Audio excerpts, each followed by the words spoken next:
I hear this a lot from people who've managed their own investments for years and done a good job of it.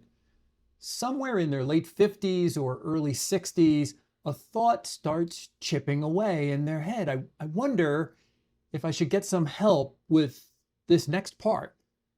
If that's where you are, here's what I tell you. I think you're onto something. As you get closer to retirement, the bigger decisions start piling up, and they start piling up fast. A lot of them are brand new things, stuff you've never really had to deal with before. For example, when the time comes, which account should you be pulling money from first? How do you pull money out without handing over too much to the IRS? When do you turn on Social Security? Do Roth conversions make sense for me? And if Roth conversions make sense, well, how much do I do? And what years do I take them? Then before you know it, the required minimum distributions show up. There's a lot to it. And the rules are strict. And there's usually a bigger worry that's running underneath all of that. See, when you were 35 and you got something wrong, you literally had decades to work all of that out.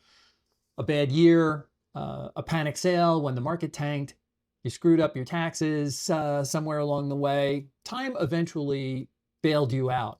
But at 65, that cushion is gone. You're not getting those years back. You're not adding new money to gloss over a mistake. A wrong move could wind up leaving more than a skid mark. Let's just say something more damaging today than it would have been, say, 20 or 25 years ago.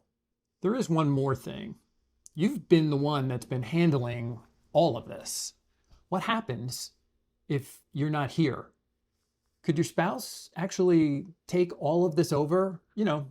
Get into the accounts, make the decisions, know when to buy, when to sell, what to do first, and some of the things that we just mentioned, all while they're grieving over your loss?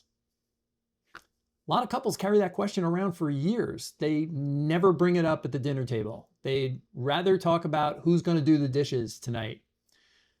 Getting some help now may be one of the kindest things you can do for whoever you may leave behind. So if this has been running through your mind, take that as a good sign. The people who handle this stretch of their life well tend to bring someone in early while everything is still calm and everything is still on their terms.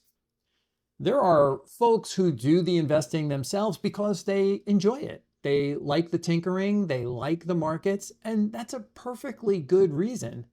There's also plenty written about when it makes sense to bring in some help, and I've put some information below if you want to read through that. But if that nagging question keeps coming back to you, it's usually worth listening to.